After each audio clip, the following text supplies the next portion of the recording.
In this course, we're going to be looking at what developmentally appropriate practices are, the considerations that make up the core of developmentally appropriate practices, as well as the implementation of developmentally appropriate practices. How do we need to implement this in our childcare facility?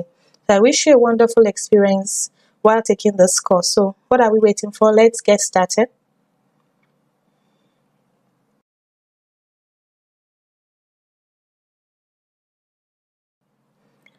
Okay, as childcare professionals, it is our responsibility to seek out the best methods for children that supports their overall well-being and healthy development. And the practices that you use when working with these young children need to embrace the most current, effective approaches in learning and development. These can be described as developmentally appropriate practice. So let's see what exactly it's a definition of that developmentally appropriate practice.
Okay, so what are the considerations that make up the core of DAP?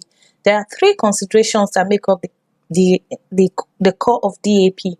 So we're going to be looking at the first one.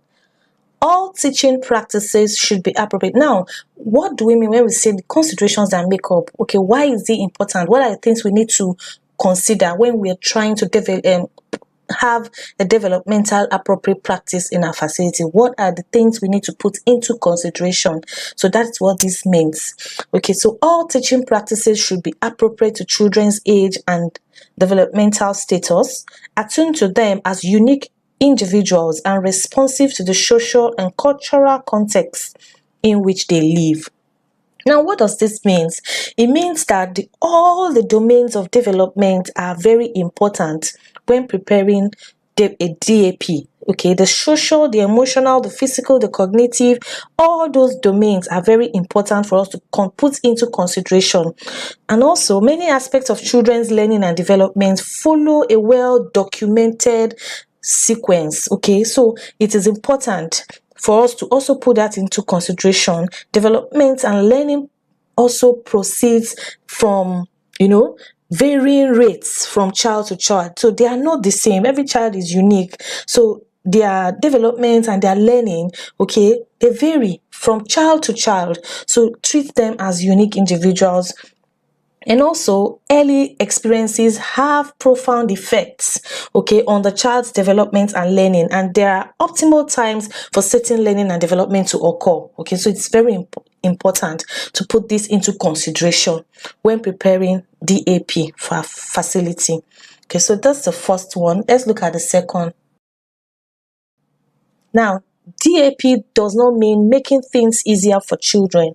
Rather, it means ensuring that goals and experiences are suited to their learning and development and challenging enough to promote their progress and interests. Now, what does this mean? It means that children develop best when they have a secure, a consistent relationship with responsive caregivers and also their peers. Okay, so and since they learn in variety of ways and are actively engaged in their learning, okay, the caregiver should prepare lessons that would help them to learn and develop self-regulation. So because that is how they learn in variety of ways, and play is the main way that children learn. So that needs to be put into consideration as well. So the third one, DAP is based on knowledge, not on assumptions of how children learn and develop. What does this mean? It means that you need to know the child. You need to know them. Not don't base your teaching on assumptions. You need to understand them so that you can be able to guide them and help them develop rightly. So, and as childcare professionals working with children, you're a decision maker and you make decisions about the children in your care on a daily basis. So developing your skills to make sure that you're making good decisions for these children, it's important, and that relies on building knowledge about the individual child and their child development principles. So it is important for you to have this in mind when preparing DAP for your facility.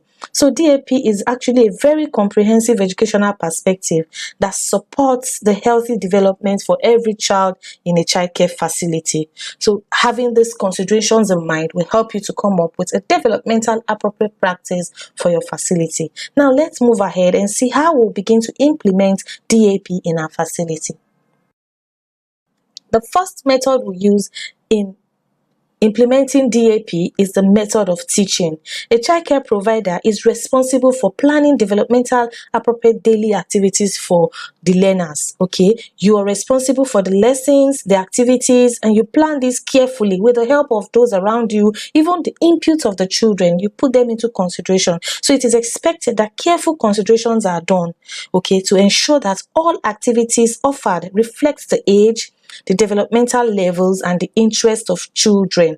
So you should always research for methods that are effective in helping them learn.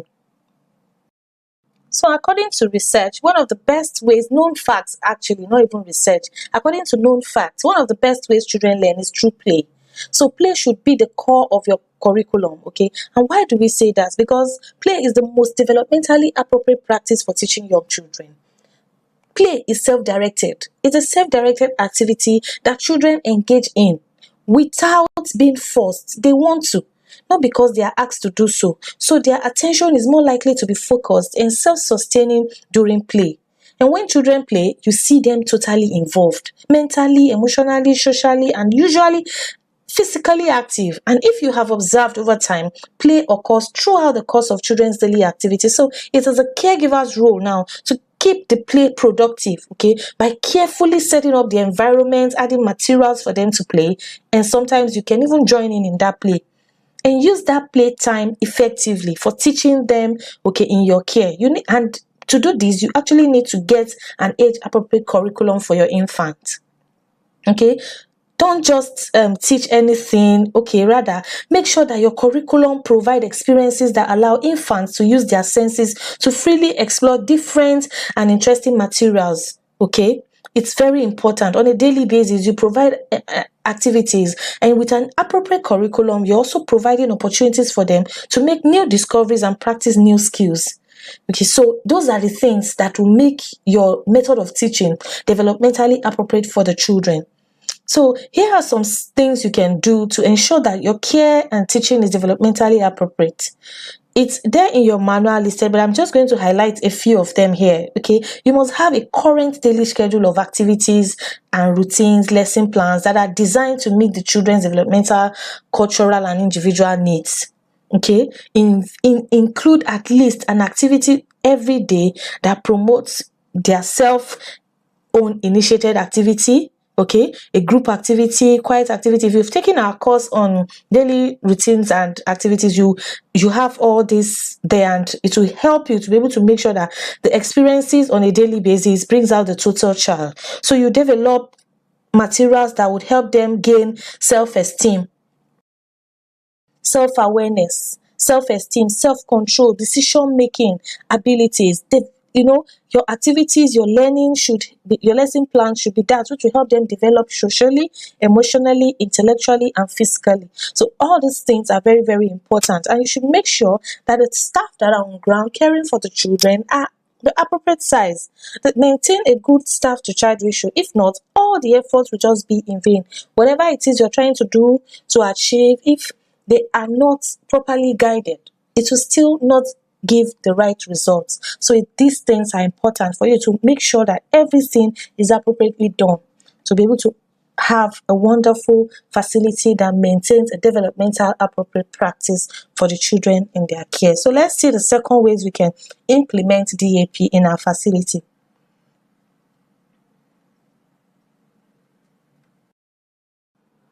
Okay, developmentally appropriate materials and equipment. This means that you must use age appropriateness as the baseline for selecting the toys, the furniture, and equipment for your center, while also keeping in mind the unique needs of the individual children. Okay, and also selecting age appropriate toys and equipment also have less potential for causing injury to the children, because as children they are always ready to play, okay, and put small things in their mouths and knowing exactly nothing about potential hazards. So it is important that the safety of the children is considered when selecting toys and equipment. Another element of appropriate selection of materials is that you must understand how they reflect the culture and diversity of the children. As you recognize their uniqueness, you must also value their diversity, their culture, and the community, okay, that you are running your business from, because the children are the reason why you're there. So you should avoid using the materials that will promote bias related to culture, ethnicity or religion or gender. That is not a professional childcare center. And also you will need to offer varieties, assortment of different culturally relevant activities. The experiences that are based on developmental and appropriate practices are what you need to put into consideration. Please, if you want to operate a professional childcare center that accommodates all different kinds of culture, you need to implement all this, because it can eventually make your facility to be a stereotyped facility, okay, so that they will know that this facility is only for Muslims, this facility is only for Christians, because there's a way you're going to play some things in your facility, or the music you play, the things you promote, or they come in and they see different kind of signs outside that will show that, this facility is for this religion, and I don't want my child getting to learn practices of this religion, I better stay off. So immediately you can begin to send away your clients, okay, prospective clients, just because of the way you are trying to promote your own interest instead of the interest of the children you say you want to care about. So this is very key. Now there are also some lists that I have made available in your manual. Some of the materials, yes, this is not exhaustive. You can also get others as well to be able to add to them, okay, but this will help you to be able to know what are some of the things that you need, knowing that you are working on the children's developmental milestones. All the domains must be considered. So when you're buying toys, know that, okay, what toys, what equipment will be able to help the child promote social, emotional, and creative development.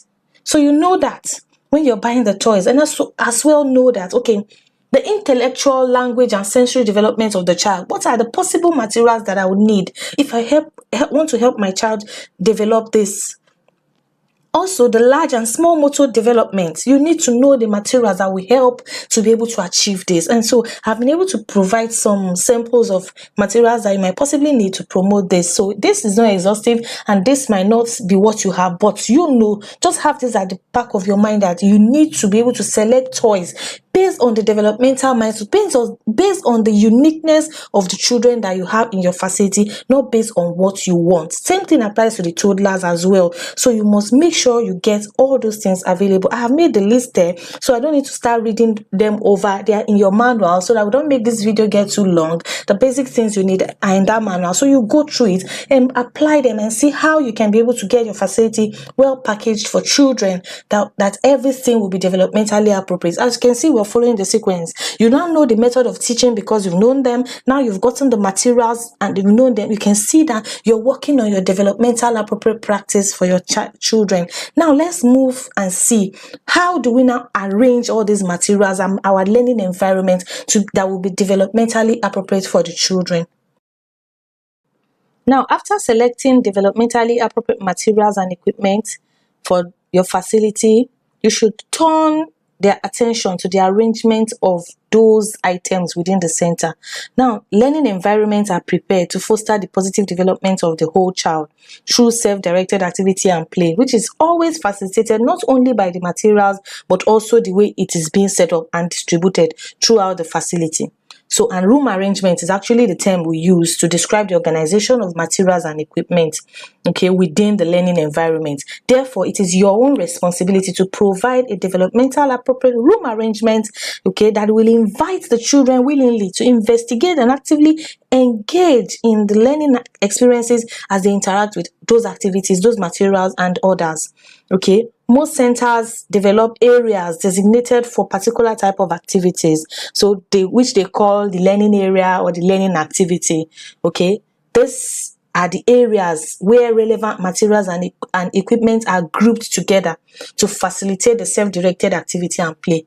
So here I've listed out some of those areas, okay, that you can also set up: the block and construction area, manipulative area, art area, literacy area, the puppetry corner, math, science and technology, dramatic area. These are some of the areas you can set up in your facility. A well-planned learning area can easily support, all of the developmental domains of children, because as they move from one activity to another during the day, such area is typically, it will help all the children to develop their domains appropriately. Okay, although learning areas may be geared towards supporting one particular developmental domains, but they may likely support other domains. For example, now you're teaching plants. Okay, in the study of plants, you have flowers, leaves, and seed pods. Placing them in the art area.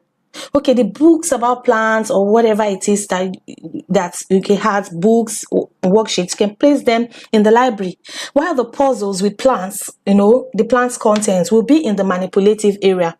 So you see, by the time the child moves from that art area to the puzzle manipulative area and all that, by the time the child moves all around, he has fully appreciated that topic. So even though you are not assigning a task to that child, the various activities or the materials that are available will help the child to follow up on their interests with your guidance, which eventually gives a meaningful experience to the child. And that's why you see sometimes the child might now end up going to the plants because he has seen something there, and the sensing, you say, oh, I've seen this somewhere. The child can suddenly begin to match them together.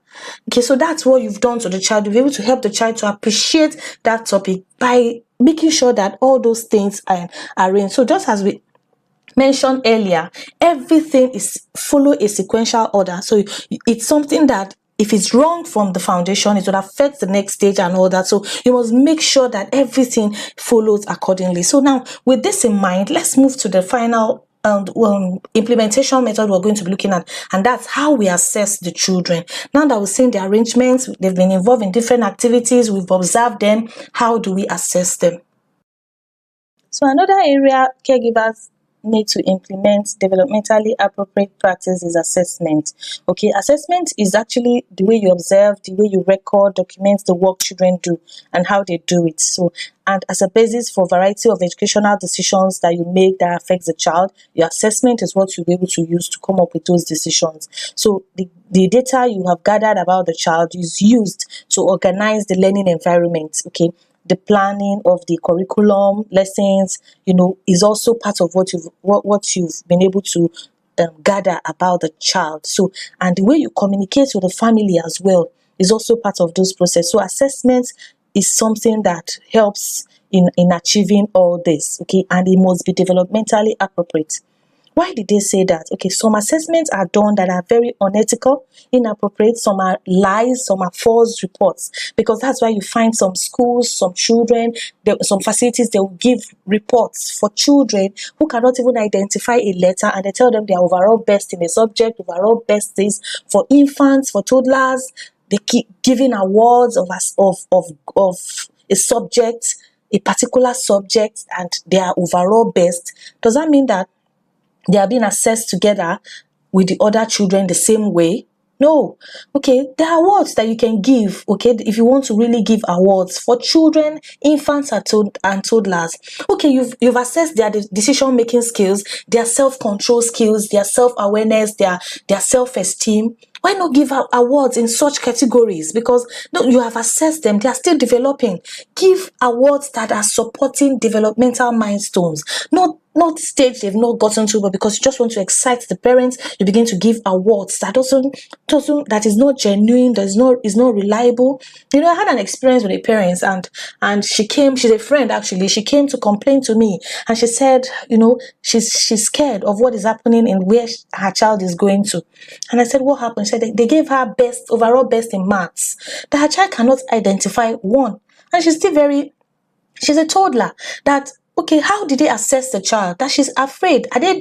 I hope it's not damaging her child's brain, or are they giving them too much tax? Because she can't even read anything at home yet. And then they said she's overall best in maths. Okay, what happened to other development? Because, and that why she had to do that, because she has a little bit of knowledge in child psychology and development, and she knows that, okay, there are ways you assess the child, not in that order. Okay, so it became a challenge. So there are some things that we will give to a parent, and they will question us. So let's know what we are assessing. Yes, you must assess the child, but there are ways in which you assess children, infants and toddlers. Okay, you don't assess them the way you're going to assess a preschooler or a nursery, primary, and all that. So there are different ways you assess them. So you need to make sure your assessment is ethical, is appropriate, is valid and reliable. Okay, you should assess the young children's strength, their progress and their needs using the assessment method that are developmentally appropriate and tied to their daily activities.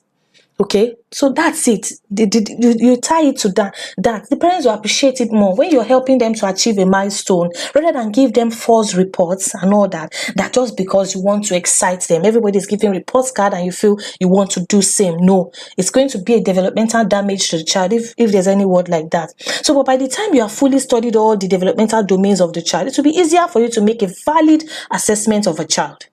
Okay, so the assessment will be very, very genuine, and because you've done your job. And if you are yet to fully understand how developmental domains work, really you need to go take a course on them, because that's the only way you can really achieve a developmental appropriate practice in a childcare facility, because you have to help the children develop totally, and you need to understand those domains before you can be able to help them.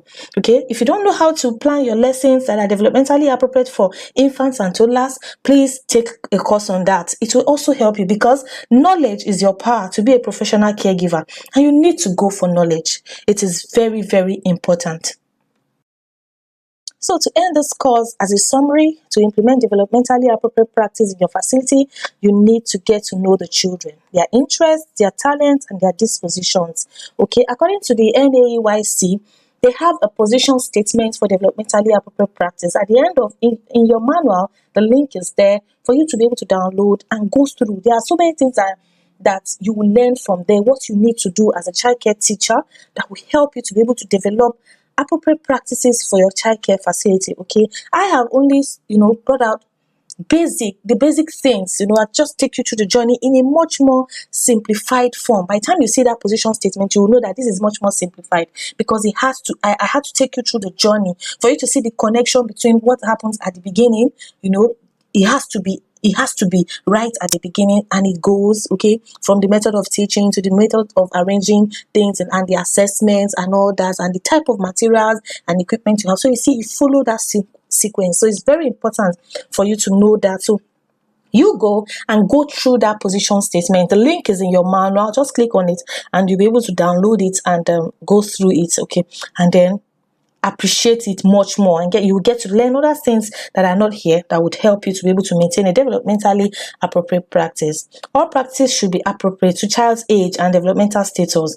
Okay, attend to them as unique individuals and responsive to their social and cultural context in which they live. Okay, You must make sure that the goals and experiences are suited to their learning and development and challenging enough to promote their progress and interest. By implementing DAP in your childcare facility, you will be providing the children in your care with a range of high quality learning and care experiences. So that's that about it. And I do hope that your facility is going to be one of the best facilities that parents want to come enroll their children, and you'll be having like a waiting list because they know that this is a professional facility. Everything is developmentally appropriate for their children.